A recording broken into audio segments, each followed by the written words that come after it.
So could it be that the blessings that you are looking for, you do not have because you rose your mouth, you open your mouth against the wrong person?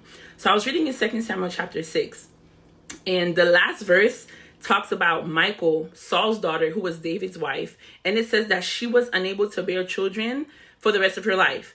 But you have to see what happened before that. So I'm going to summarize this story, right? So you guys know that there was the Ark of the Tabernacle, or the Ark of the Covenant, in the Old Testament. And this ark was supposed to stay in place and invite the presence of God.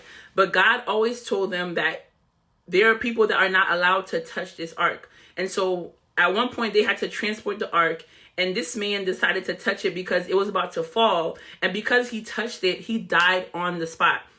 So David is like, oh, nah, I don't want this ark in my house if this man is over here dying because of the ark. So they ended up bringing it to this other man's house, and his name was Obed-Edom. And when the ark was at Obed-Edom's house, he received so much blessings because the presence of God was there. So David came to the conclusion that it wasn't the ark itself that was cursed, but it was the fact that the man disobeyed a command from God, which is why he died. So David, at the time, was married to Michal, Saul's daughter, and he was like, you know what? I want to go get the ark. Because at first he didn't want it because he thought it attracted a curse. So he's like, I want those blessings. I want to go get the ark. So they go get the ark, and he is so excited that the ark is coming to his house. He's so excited for the presence of God that he begins to dance. The Bible says he danced with all his might. He made a fool of himself. So Michal is looking at him from afar, and the Bible says she despised him in her heart. Sis was hating on her own husband because he was excited about what God was about to do, because the ark was coming, because the presence of God was coming.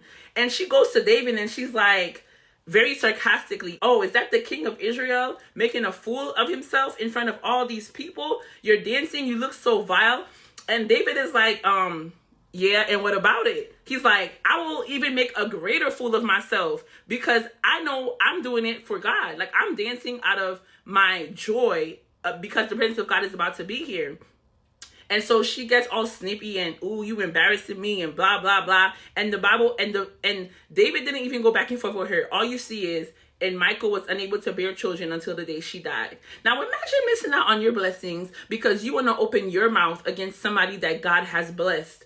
Be careful who you talk about, because one thing God says in his word is you cannot curse who he has blessed. And if you're one of those people who has the unfortunate chance of cursing someone God has blessed, or even opening up your mouth against someone God has blessed, you're going to end up like Michal. And it doesn't necessarily have to mean that you will not have children per se, but you can become barren in other areas of your life because you chose to open your mouth against someone who God has blessed, someone who God has anointed. So watch your mouth, right? Watch what you say. Watch what you allow your heart to hold against people of God.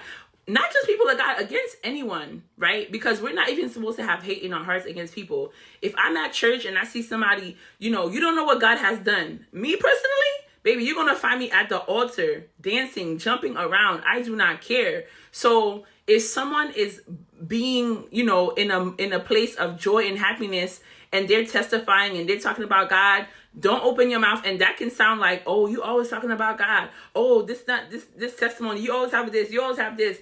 Let them testify, let them dance, because you might be blocking your own blessing.